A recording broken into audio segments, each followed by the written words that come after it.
성심령으로 예배 시작하도록 하겠습니다. 전능하사 천지를 만드신 하나님 아버지를 내가 믿사오며 그 외아들 우리 주 예수 그리스도를 믿사오니 이는 성령을 잉태하사 동정녀 마리아에게 나시고 본디오 빌라도에게 고난을 받으사 십자가에 못 박혀 죽으시고 장사한 지 사흘 만에 죽은 자 가운데서 다시 살아나시며 하늘에 오르사 전능하신 하나님 우편에 앉아 계시다가 저리로서 산자와 죽은 자를 심판하러 오시리라. 성령을 믿사오며 거룩한 공예와 성도가 서로 교통하는 것과 죄를 사해 주시는 것과 몸이 다시 사는 것과 영원히 사는 것을 믿사옵나이다. 아멘. 자리에서 일어나셔서 찬양 드리도록 하겠습니다.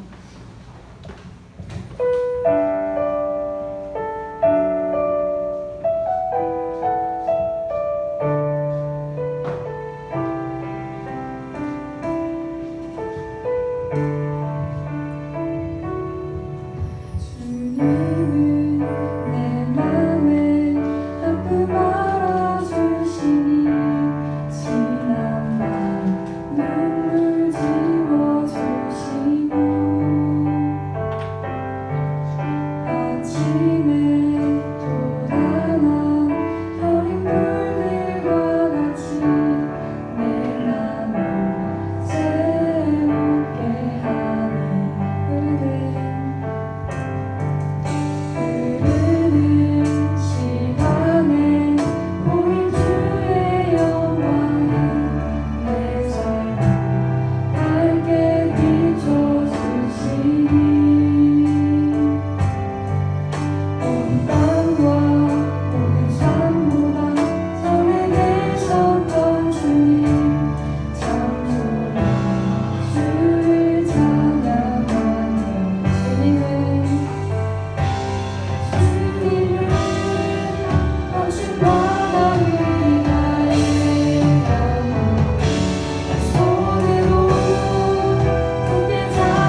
내 안에 거짓된 모두 멈춰버리자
지금 이 어려움이 주니 우리의 신앙이 약해지거나 예수님과 멀어지는 삶이 되지 않게 하옵시고, 우리가 얼마만큼 하나님을 사랑하는지 우리의 삶 가운데 증거하여 하는 삶이 되게 하여 주시옵소서. 우리의 상황과 편의에 따라 예배에 참석하는 믿음이 아니라 어떤 상황과 고난 가운데서도 예배에서 승리할 수 있도록 저희의 믿음을 강하게 세워주시옵소서. 오늘 말씀 전하시는 김지훈 목사님께 함께 하시사 살아온 동력 있는 말씀으로 저희에게 큰 깨달음을 얻게 하여 주시옵소서. 이 예배가 온전히 하나님께 집중할 수 있도록 성령 하나님의 도우심을 간절히 기도하며 이 모든 말씀 예수님의 이름으로 기도하겠습니다. 하나님 말씀 보겠습니다. 하나님의 말씀은 민수기 14장 6절에서 9절 말씀입니다.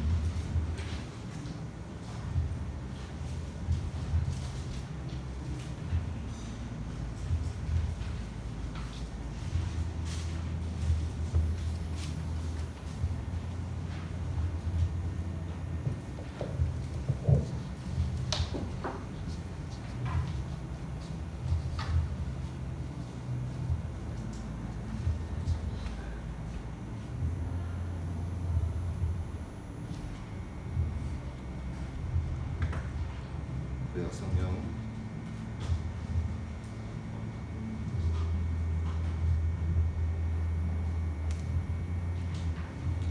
구약성경 민수기 14장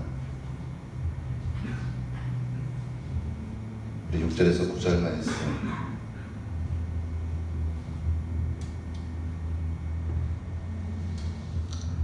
제가 읽는 성경 구약성경 217페이지에 있습니다. 민수기 14장 6절에서 9절 말씀 우리 한 잔씩 교독하겠습니다. 그 땅을 정탐한 자 중 눈의 아들 여호수아와 여분의 아들 갈렙이 자기들의 옷을 찢고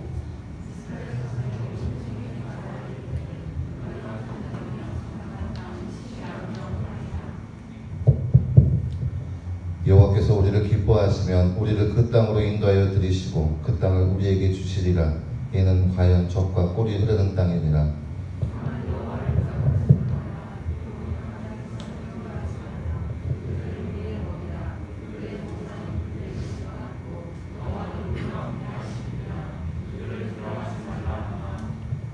아멘. 네, 여러분 반갑습니다.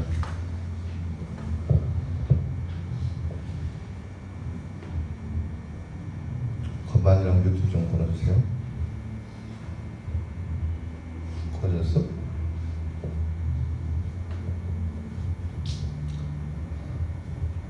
제가 지지난주에 예배 끝나고 여러분과 인사했던 것들이 계속 제 한 주간에 들이 남았던 것 같아요.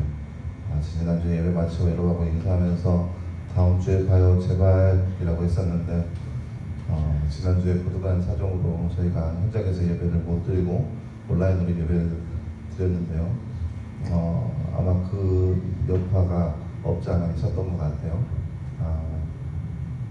그래서 지난 주간을 그렇게 돌아보면서 생각했던 것은 개인의 방역은 더욱더 신경 써야겠구나라는 생각이 더 많이 들었습니다.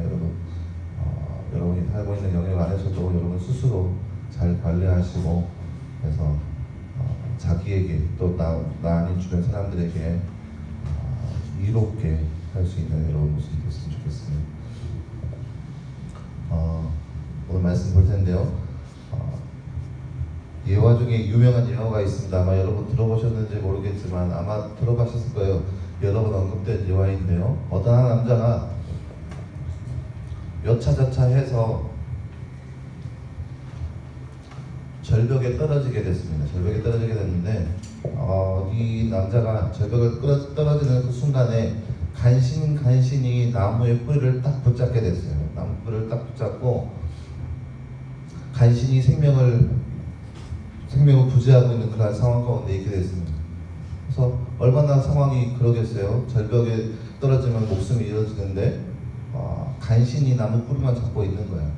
그래서 나무 뿌리를 잡고 있는데 이게 사람인지라 팔의 힘이 점점 줄어들어가고 또 나무 뿌리가 뽑혀질 것 같은 그런 위기 가운데 처하게 된 거예요. 그래서 이 남자가 너무 이 절박한 심경 때문에 하나님께 기도하기 시작했어요. 하나님 나 좀 살려달라고, 나 좀 제발 이 상황에서 건져달라고, 나 좀 여기에서 이 절벽에 쓰러지지 않게 나를 좀 도와달라고 그렇게 간절히 기도했는데, 기도하니까 하나님께서 그 남자에게 말씀해 주시기 시작했어요. 뭐라고 했냐? 네 손을 놔라. 얼마나 남자 입장에서는 얼마나 어이가 없겠어요. 이거 간신히 이것만 붙잡고 있는데, 이것만 붙잡고 자신의 생명을 유지하고 있는데, 이것을 하나님께서 이 손을 놓으라는 거예요. 그래서 이 남자가 얼마나 마음이 아팠던지 이렇게 얘기했다고 해요. 거기 다른 하나님 안 계시나요? 웃기려고 한 얘기였어요. 근데 또 다른 예화가 있어요. 이건 아마 여러분 잘 안 들어봤을 거예요. 제가 거의 만들다시피 한 예화인데, 어떤 남자가 생활고에 찌들게 됐어요. 너무 힘든 거예요. 날마다 빈곤 가운데 빠져서 하루하루 살아가기 너무 힘든 거예요. 그래서 하나님 앞에 기도하기 시작했어요. 뭐라고 기도했냐? 하나님, 복권 한 번만 당첨되게 해달라고. 제발 복권 한 번만 당첨되게 해달라고. 그러면 하나님 원하는 거 다 하겠다고. 하나님의 제자로서 충성되게 살아가겠다고. 그러니 제발 한 번만 복권 당첨되게 해달라고 간절히 하나님께 기도했어요. 그랬더니 얼마 지나자 가서 하나님께서 또 이 남자에게 응답하여 주셨어요. 뭐라고 하셨냐?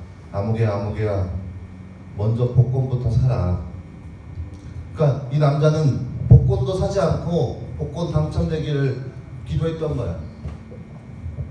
이게 무슨 얘기냐? 이 두 예화가 제가 믿음에 대해서 이야기할 때 자주 사용하는 예화 중에 하나예요.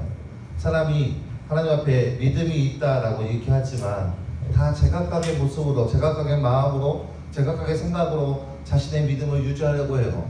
예를 들면 절벽에 떨어질 뻔한 그 사람의 경우에는 자신이 생각하는 하나님의 방법이 있어요. 하나님은 이렇게 했으면 좋겠다.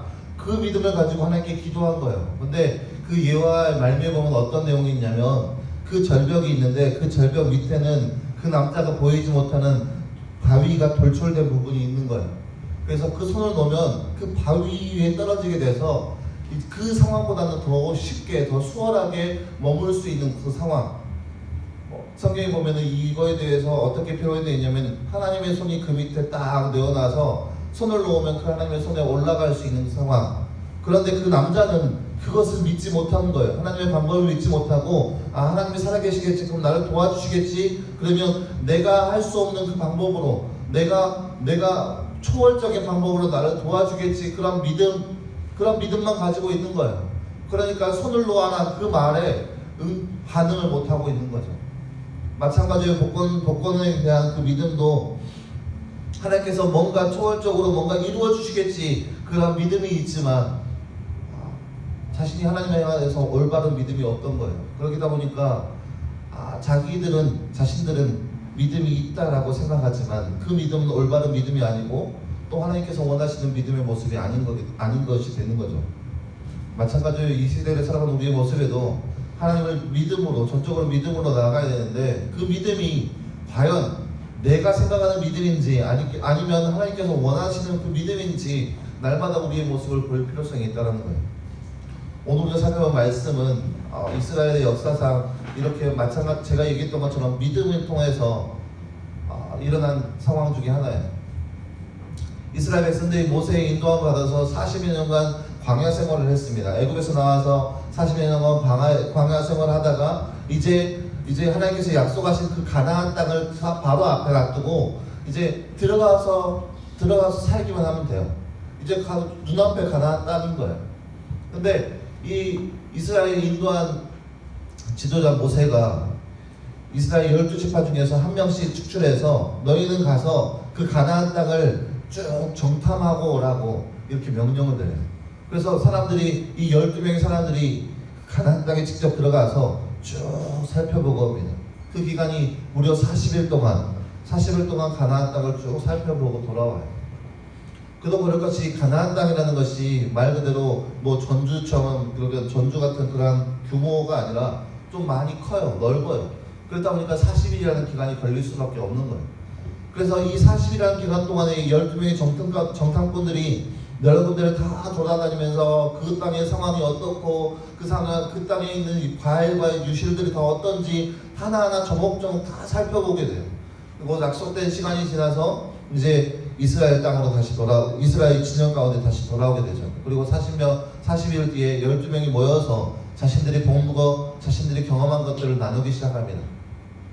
그리고 나눌 것으로 끝나는 것이 아니라 실제적으로 그 땅 가운데 자라고 있는 그 과일들을 따오게 돼요. 뭐 포도나 막 올리브나 그런 것들을 따오게 돼요. 근데 그들이 하나같이 하는 얘기가, 처음에 하는 얘기가 뭐냐면은, 이 땅은 정말로 하나님께서 우리 가운데 허락하신 적과 꿀이 흐르는 그런 비옥한 땅이 맞다. 이 과일들 봐라. 얼마나 탐스럽고 맛있는지 이루 말로 설명할 수 없다.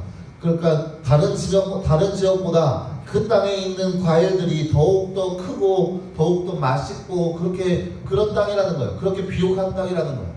그래서 사람들이 하는 얘기가, 그 12명의 장사꾼들이 하는 얘기가, 이 땅이야말로 하나님께서 그렇게 우리 가운데 약속하신 그 적과 꿀이 흐르는 땅, 정말 비옥한 땅이 맞다. 그렇게 하나같이 이야기를 했어요. 근데 문제는 그 뒤에 얘기죠. 사람들이 뭐라고 얘기했냐, 그 땅이 정말 비옥한 땅이 맞지만 그 땅에 사는 사람들은 너무나 무서운 사람들이다. 장돌이 위대하고 뭐 아낙 자손들, 네피림 막 그런 사람들, 거인족들이 살아가고 있는 그런 땅이 바로 그 땅이라는 거예요. 그러니까 자신들이 봤을 때 자신들이 그 땅에 가서 살려면 이제 그들과 전쟁을 통해서 이겨야 되는데, 근데 그들과 전쟁을 치려고 보니까 그들이 너무 싸움 잘하게 생긴 거예요. 그래서 하나같이 하는 얘기가 그거예요. 우리는 그들 앞에 메뚜기와 같은 존재다. 메뚜기와 같은 존재다. 그래서 그럴 것이, 여러분 역사적으로 보면은 이 가나안 땅이라는 지역이 지금으로 따지면 팔레스타인 지역인데, 어떤 땅이냐면 아래쪽으로는 아프리카가 있고 위에로는 유럽이 있고 아시아가 이쪽에 있고 이쪽으로는 중동이 있고, 그래서 중동과 아프리카, 유럽과 아시아가 있는 그 가운데 지점에 있는 거예요. 그러니까 교통의 요충지, 여기를 지나야만이 아프리카를 갈 수 있고 유럽에 갈 수 있고 아시아를 갈 수 있고 또 중동 지역에 갈 수 있고, 그러니까 어찌됐든 간에 여기를 지나야만이 할 수 있는 교통의 요충지인 거예요. 근데 거기에다가 땅도 비옥해요. 물론 여러분이 생각하고 있는 우리 같은 그런 땅, 뭐 초목이 우성하고 막 숯불이 우거진 그런 땅은 아니고, 그 지역의 주변 나라들과의 비교했을 때 굉장히 비옥한 땅이라는 거예요. 우리와 비교하는 게 아니고 그 시대 그 땅에, 그 지역에 비교했을 때 그 주변에서 가장 비옥한 땅이 그 땅이라는 거예요. 그러니까 생각해 보세요.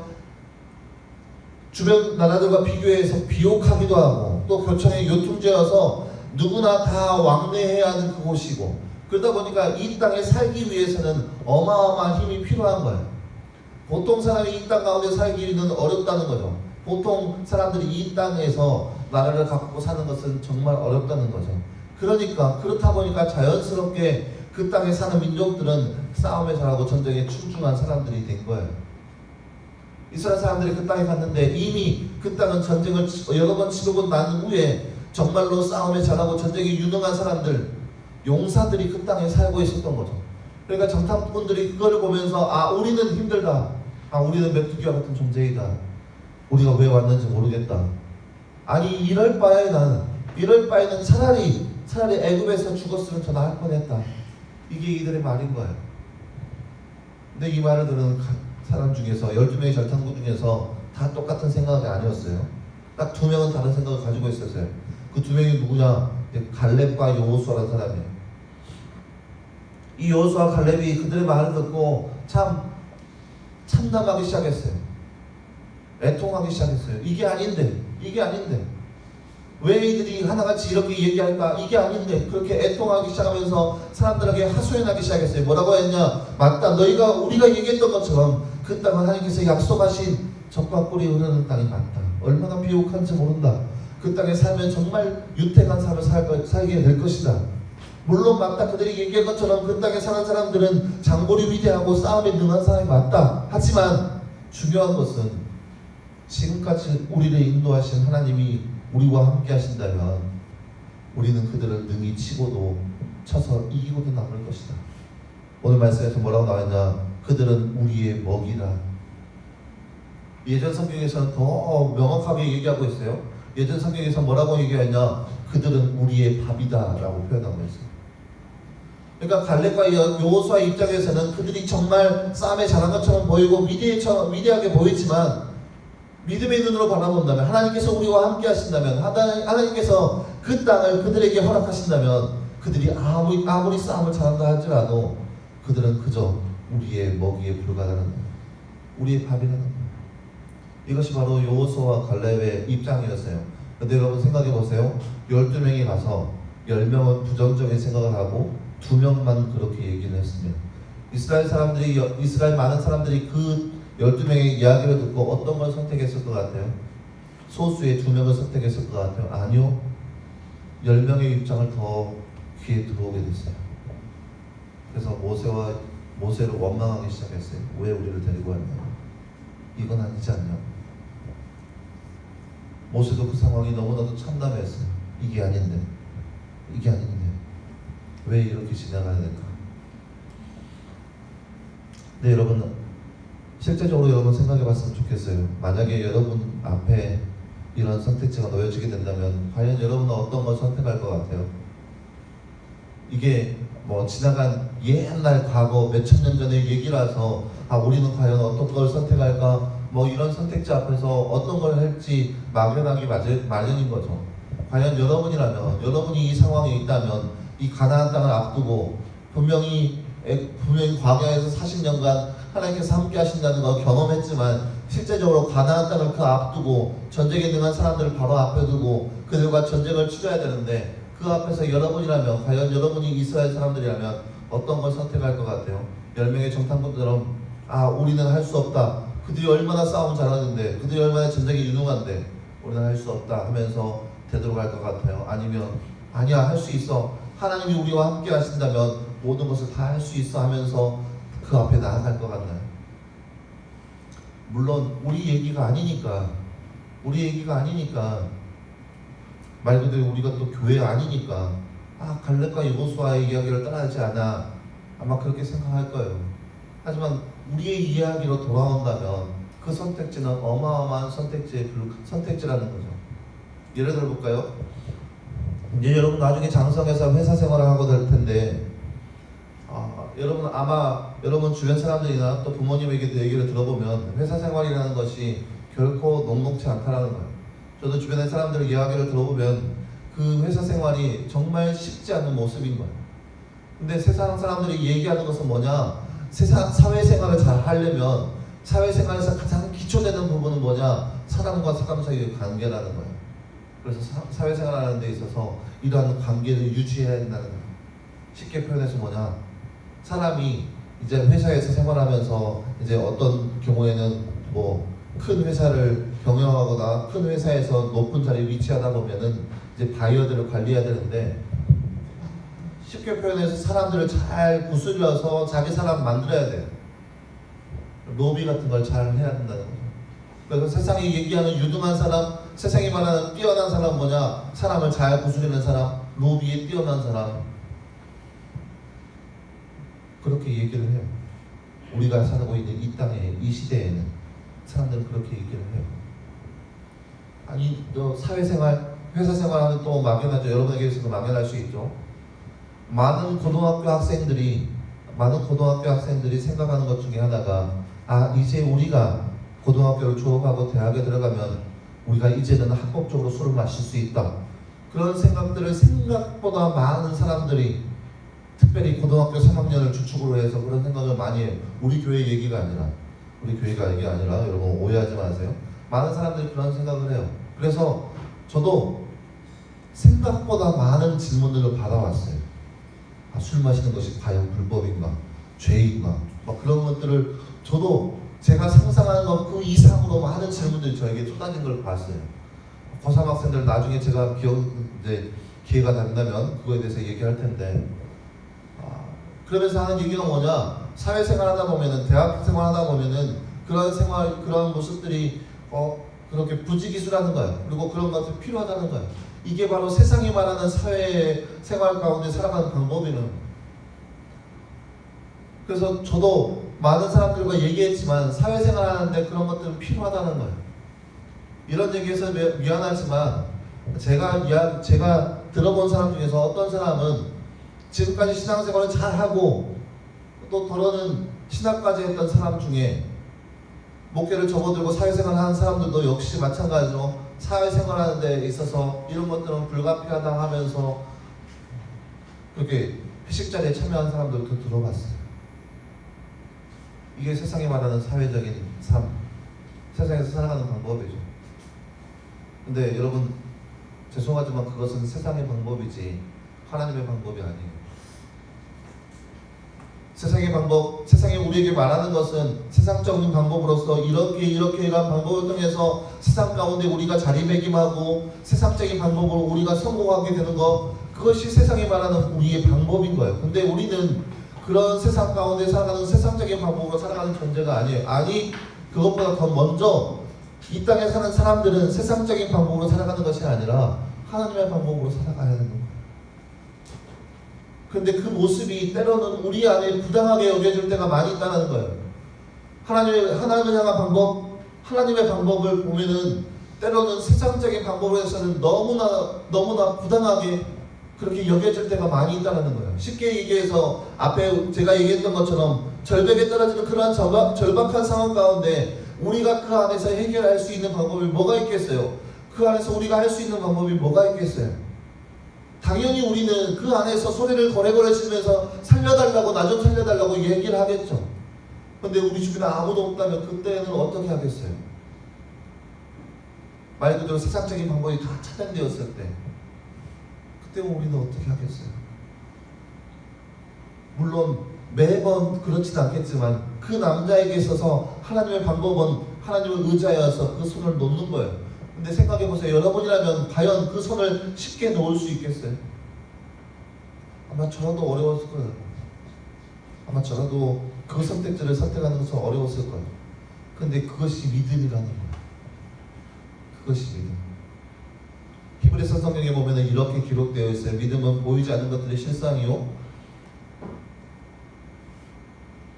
바라는 것들의 실상이요, 보이지 않는 것들의 증거이니, 이렇게 히브리 성경에 말씀되어 있어요. 이게 무슨 말이냐? 내 앞에 주어지는 상황들이 보이지 않지만 내가 믿는 거예요. 하나님께서 나와 함께 하시면 이 모든 것들이 잘 해결될 것이라는 것을 믿는 거예요. 근데 그 믿음은 뭐냐? 이 보이지 않는 것들이 실제로 일어나는 것을 우리가 또 경험하게 되는 거예요. 내가 경험하지 않았지만 내 앞에 놓여져 있는 상황, 그런 불확실한 상황 가운데 있지만 내가 믿는 거예요. 하나님께서 나와 함께 하실 거라고. 그래서 그 믿음을 통해서 나가면 그 보이지 않는 것들이 다 이루어지는 것을 보이는 것이, 그 증거가 이루어지는 거예요. 실제적으로 예를 들어보면 성경 말씀 다니엘을 보면은 다니엘 세 친구가 있어요. 세 친구가 있는데 이 친구들이 얼마나 유능하고 뛰어난지 또 얼마나 똑똑한지 시간이 지남에 따라서 나라의 위대한 자리에 차지하게 됐어요. 각 지방의 도를 다스리는 그런 지도자가 됐어요. 그런데 하루는 왕이 그 땅 가운데 금신상을 높이 만들고 나서 이스라엘 그 땅 가운데 있는 모든 사람들에게 너희는 누구든지 막론하고 이 신상 앞에서 다 절하라 라고 명령을 내렸어요. 그 땅, 그 지역에, 그 시점에 금신상 앞에 다니엘의 세 친구도 역시 놓여져 있었어요. 사회적인 방법이라면, 세상적인 방법이라면 그 한 번 어떻게 했어? 머리 한 번 숙이고 말지. 그 다음 뒤로 가서 하나님 앞에 회개하면 되지. 이게 세상적인 방법일 거예요. 한 번쯤이야. 이 한 번쯤이야. 그 한 번쯤이야 어떻게 했어? 머리 한 번 숙이고 말지. 이게 세상적인 방법인 거예요. 근데 다니엘 세 친구는 그런 방법을 취하지 않았어요. 우리는 절대 결단코 하나님 외에 그 어떠한 존재에게 우리는 머리를 숙일 수 없다. 우리는 절할 수 없다. 세상 사람들은 화가 났죠. 노했죠. 왕이 화가 머리 끝까지 났어요. 그래서 그들을 다 풀무불에 집어넣어버리고. 근데 여러분 잘 알다시피 다니엘의 세 친구는 풀무불에 들어갔지만 하나님의 던지심을 통하여서, 하나님의 보호하심을 통해서 이 풀무불 가운데서 당당하게 걸어 나올 수 있었어요. 이게 믿음이라는 거예요. 세상 가운데서 하나님의 믿음을 유지하고 가는 거 불합리하게 보일 때가 많이 있어요. 내가 왜 그렇게 해야 되는가? 세상적인 입장에서 볼 때는, 세상 사람들이 우리의 모습을 볼 때는 너무나도 미련한 모습인 거예요. 왜 그렇게 해야 되는지 너무 미련한 거예요. 이해가 안 되는 거예요. 그런데 그것이 믿음이라는 거예요. 어떤 믿음요? 하나님이 우리와 함께 하신다는 거예요. 아니 다른 그 누구도 아니고 하나님이 우리와 함께 하시는데 우리가 어떻게 고난 가운데 있을 수 있을까? 하나님이 우리를 도와주실 것이다. 건져내어 주실 것이다. 바로 오늘 말씀에 갈렙과 여호수아의 믿음이 바로 그러한 믿음이었어요. 그들이 아무리 위대하다 하더라도, 그들이 아무리 뛰어나다 하더라도, 그들 위에 계신 하나님이 우리와 함께 하신다면 아무리 힘들어도, 아무리 거칠어도, 아무리 그들이 힘이 세더라도 그들은 우리의 먹이에 불과하다. 아무것도 아니다. 그것이 바로 믿음이라는 거예요. 사랑하는 여러분, 그렇기 때문에 우리에게도 그러한 믿음이 있었으면 좋겠습니다. 살아가다 보면은 여러분 앞에 수만 가지의 선택지가 여러분 앞에 놓여지게 될 거예요. 수만 가지 선택지를 여러분 앞에 놓여주면서 세상 사람들이 원하는 선택지, 그리고 하나님의 믿음의 선택지가 매 순간순간마다 여러분 앞에 놓여지게 될 거예요. 그런데 세상적인 입장에서는 이 하나님의 믿음의 선택지가 너무나 불합리해 보이고, 너무 어리석어 보이고, 너무 세상 말로 무지해 보이는 그런 모습 가운데 있을 수도 있어요. 왜 그렇게 해야 되는가 하면서 세상 사람들이 손가락질하고 비난하고 욕할 정도 그런 모습이, 그런 선택지가 우리 앞에 놓여질 때가 어마어마하게 많이 있을 거라는 거예요. 근데 우리는 그 어떠한 선택지를 놓고 고민하는 것이 아니라, 아무리 주변의 모든 사람들이 우리를 향하여 손가락질하고 질타하고 더러운 욕을 한다 할지라도 우리는 미련해 보이지만 하나님의 길을 선택하는 거예요. 세상에 어리석어 보이지만 그 길을 우리가 선택하는 거예요. 세상 가운데는 우리가 미련해 보이고 어리석어 보이고 연약해 보이고 할지라도 그것이 바로 힘이고 능력이고 그것이 바로 오히려 유일한 길인 거예요. 그게 바로 믿음의 길이라는 거죠. 사랑하는 여러분, 아마 구체적으로 어떠한 길인지는 여러분 살아가면서 경험하게 될 거예요. 하지만 여러분 부탁하는 것은 세상을 선택하면 세상 가운데는 쉽게 살아갈 수 있어요. 그거는 저도 장담할 수 있어요. 세상적인 방법으로 세상이 원하는 선택지를 선택하면서 살아간다.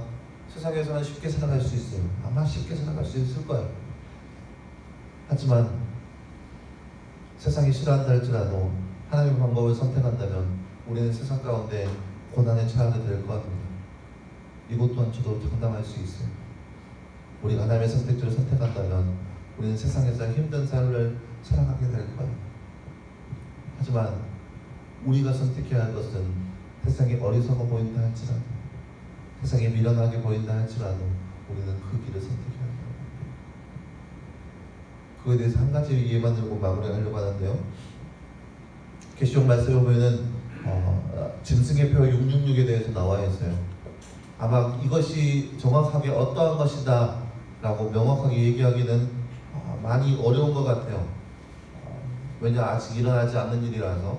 근데 많은 성경학자들이 그런 얘기를 해요.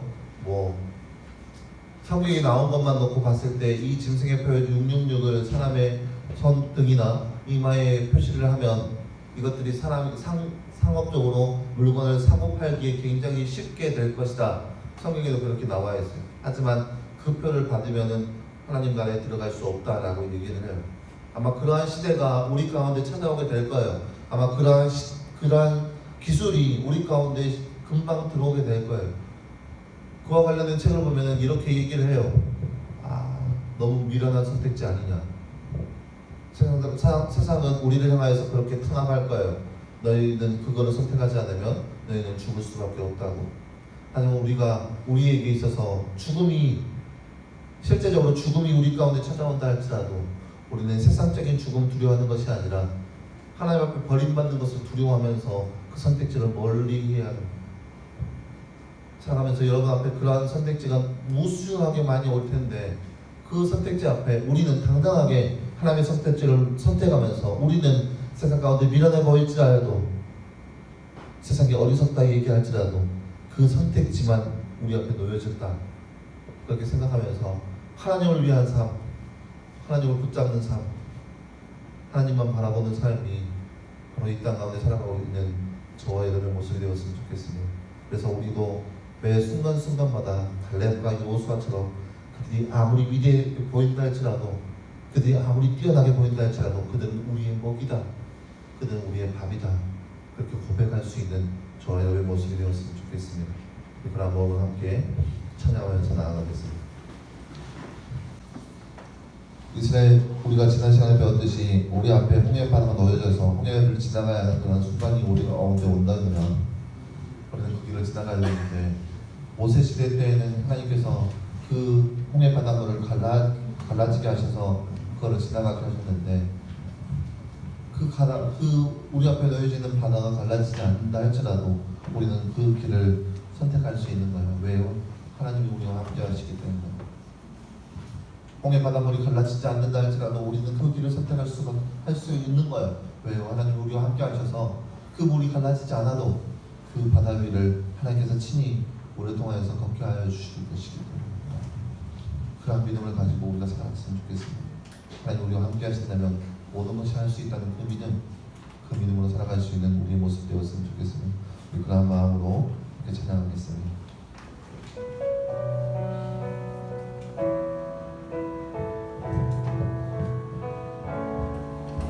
내게 허락하신 시련을 통해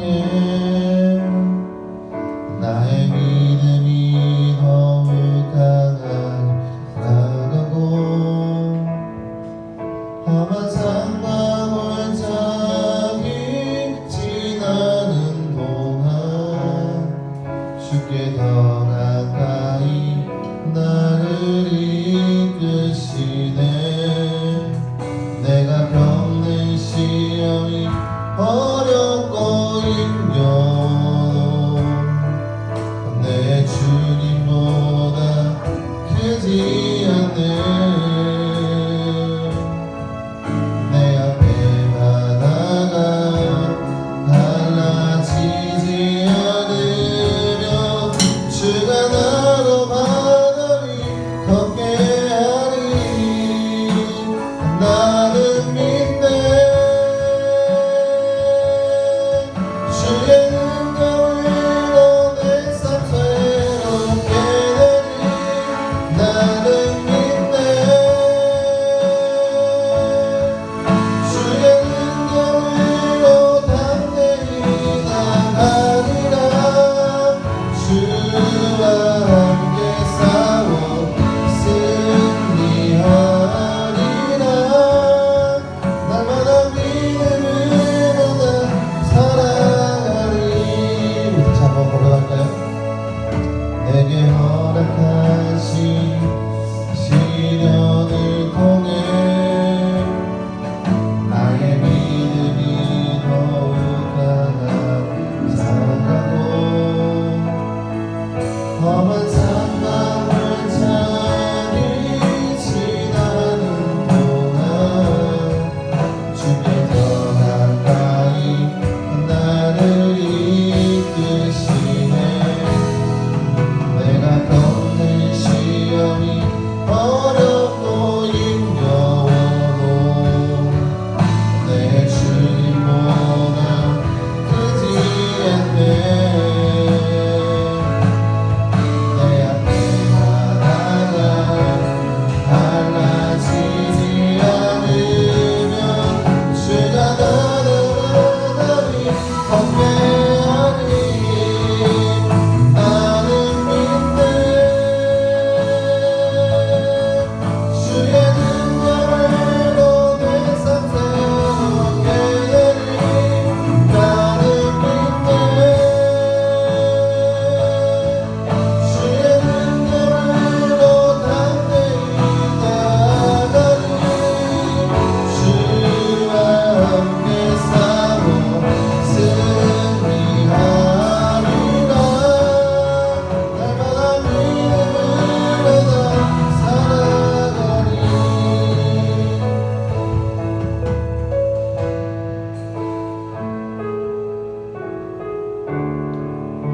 사랑하는 여러분들은 한번 감고 생각해 봤으면 좋겠습니다. 우리 앞에 놓여져 있는 시험과 환난, 고통들,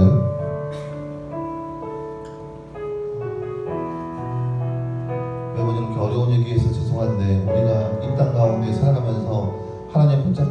살아간다면 세상 사람들은 우리를 가만두지 않을 거예요. 우리를 향하여서 손가락질하고 우리를 비난하고 그러는 우리를 욕하고, 이것이 비단 머나먼 얘기가 아니라 실제적으로 지금도 이 시대의 사람들이 우리 가운데 보여주고 있는 모습이에요. 우리가 예수 그리스도를 믿고 예수 그리스도의 제자된 삶을 살아간다면 세상 사람들은 우리를 향하여서 손가락질할 거예요. 미련하다고, 어리석다고, 왜 그렇게 살아가냐. 이게 머나먼 얘기가 아니라 우리의 얘기예요.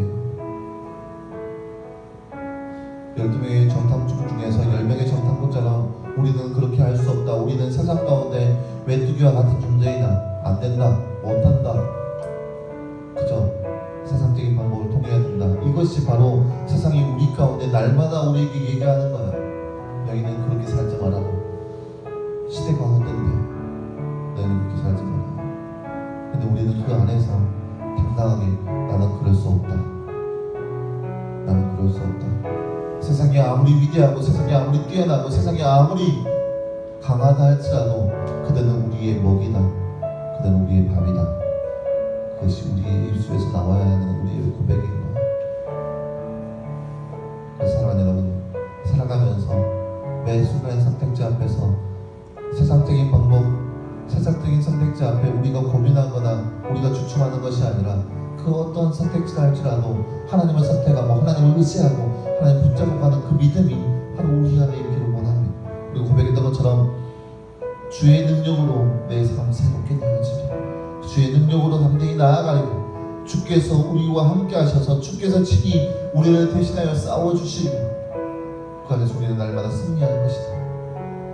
그들이 아무리 힘이 세고 강하다 할지라도, 세상이 아무리 힘이 세고 강하다 할지라도 하나님께서 우리와 함께 하시면 그들은 우리의 밥이다. 그렇게 날마다 고백하며 살아갈 수 있는 저와 여러분의 모습이 되었으면 좋겠습니다. 제가 기도하겠습니다. 사랑하는 하나님, 감사합니다. 주님, 매일의 삶이 예수 그리스도의 제자된 삶을 살아가기에 어려운 것이 아마 이 땅 가운데 우리의 모습이 아닌지, 그래서 세상은 우리에게 세상적인 방법을 요구하고 세상적인 방법을 강요할 때가 너무너무 많이 있습니다. 하지만 하나님, 매 순간순간마다 우리가 선택해야 하는 것은 세상적인 방법이 아니라 하나님만 부여잡고 나아갈 수 있는 우리의 모습 되게 하여 주시옵소서. 세상에는 어리석다, 세상 가운데는 미련하게 보인다 할지라도 그 길이 하나님께서 우리와 함께 하신다면 그 길이야말로 평탄한 길이라는 그 믿음 늘 우리 안에 있게 하여 주시옵시고 그 믿음으로 살아갈 수 있는 우리의 모습 되게 하여 주시옵소서. 이 모든 말씀 감사드리며 살아계신 예수님의 이름으로 기도하였습니다. 아멘. 네, 이 시간 하나님 앞에 귀한 예물 올리도록 하겠습니다. 혹시 온라인으로 집에서 예배드리는 분도 준비한 예물 하나님 올려드리면서 우리가 가지고 있는 모든 것들이 하나님께서 받으시는 것이라는 것을 믿으며 하나님 앞에 우리의 마음을, 우리의 정성을 올려줬으면 좋겠습니다. 하나님 우리를 사랑하여 주셔서 많은 것들을 우리 가운데 허락해 주셨습니다. 그래서 그 많은 것들을 누리게 하셨고 또 많은 것들을 영위하게 하셨습니다. 그러면서 우리가 그 모든 것들이 하나님의 은혜라고 우리의 마음을, 우리의 삶을 주 앞에 올려드리는 것이 바로 헌금입니다. 그래서 나는 올려드린 그 마음들을 주 앞에 귀하게 올려드릴 수 있는 그런 모습 되었으면 좋겠습니다.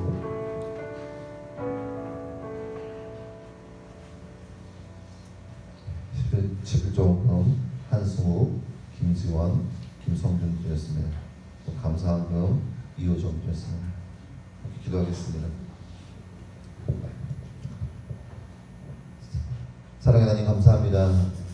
주님, 어려운 순간에서도 우리를 지켜주시고 이렇게 하나님을 예배할 수 있도록 우리를 허락하신 하나님, 그 놀라우신 사랑과 은혜를 감사드립니다. 늘 우리를 지켜주시고 보호하여 주시사 주를 예비하는데 더욱더 부족함이 없도록 우리 가운데 늘 함께하여 주시옵소서. 이 시간 주의 거룩한 자녀들 주를 사랑하는 마음으로 주 앞에 귀한 예물 올려드립니다. 하나님 그 손길 가운데 함께하여 주시옵시고 하나님 늘 그들의 삶 가운데 함께하여 주시사 하나님의 놀라우신 상급을 누리며 나아갈 수 있는 귀한 삶 될 수 있도록 늘 함께하여 주시옵소서. 지금 구별하여 드린 손길 가운데 함께하여 주시사 하나님 무엇보다 그의 삶이 거룩한 삶 되게 하여 주시옵시고 세상의 사람이 아닌 하나님의 사람으로서 하늘의 상급을 맛보며 살아갈 수 있는 귀한 인생 되게 하여 주시옵소서. 주님 또한 감사한 분들의 손길이 있습니다. 그 삶 가운데 날마다 감사의 제목들이 차고 넘치게 하여 주시옵시고 그래 주 앞에 나올 때마다 그 감사의 제목들로 하여금 늘 주님을 찬양하며 주님을 예비할 수 있는 귀한 삶 될 수 있도록 주께서 늘 함께하여 주시옵소서. 우리의 삶 가운데 늘 함께 계시는 주님을 더욱더 우리를 통하여서 찬양하게 하여 주시옵시고 주의 마음에 합당한 우리의 삶의 모습 되게 하여 주시옵소서. 이 모든 말씀 감사드리며 살아계신 예수님의 이름으로 기도하였습니다. 아멘. 목사님 나오셔서 방금 말씀드리겠습니다.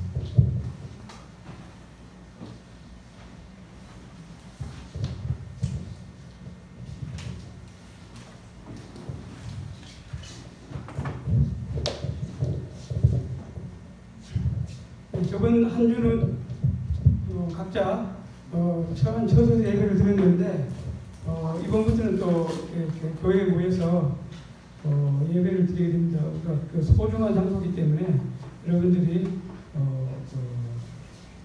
지켜야 할 것들 잘 지켜주시고 그 다음에 또 다음 주부터는 출입 명부를 작성하지 않아요. 그래서 여러분들이 목사님께서 설명을 해드릴 텐데 QR코드로 이렇게 교회에 출입하실 때 오늘 저기 출입하실 때 열 감지기 센서 출입문 통과하셨잖아요, 그죠? 그렇게 하시고 QR코드 찍고 이렇게 해서 예배에 참석할 건데 다음 주에 선생님들이 이제 들어오는 현장에는 나가 있지 않을 거예요. 나가 있지 중동보다 마찬가지고 그러니까 여러분들이 QR코드를 분신처럼 잘 이렇게 관리를 하셔야 돼요. 왔는데 없다. 그러면은 QR코드를 발행하기가 굉장히 힘들어져. 준비하지 않았기 때문에 예배에 집중되어 있는 상황이라서 여러분들 하나 때문에 예배가 흐트러질 수 있으니까 꼭 QR코드를 분실했다 그러면은 전날 선생님한테 미리 얘기한다든지 해서 챙김이 있는 그런 시간을 가져야 돼. 안 잊어먹는 친구들도 있을 수 있지만 없어졌지만 잊어먹을 수도 있잖아. 사실 어른들도 잊어먹을 수 있기 때문에 그래서 꼭 당황하지 않도록 전날 예배에 대한 그 마음가짐으로 QR코드도 확인한다 이렇게 좀 생각해 주세요. 네. 그리고 지금 조금 멀리서 오는 친구들은 교통이 불편할 텐데 차량 운행이 아직 재개되지 않습니다. 재개되지 않기 때문에 불편하더라도 잘 이렇게 알아서 이렇게 집으로 갈 수 있도록 그렇게 해주시고 다음 주에는 음식은 나누지 않겠지만은 생일 축하 3, 4, 5, 6, 7월달 5개월 동안 우리가 생일 축하를 못했어요. 해당하는 친구들 이렇게 간단하게나마 코로나 상황에서도 축하해 줄 수 있는 시간을 갖도록 하겠습니다. 이상입니다.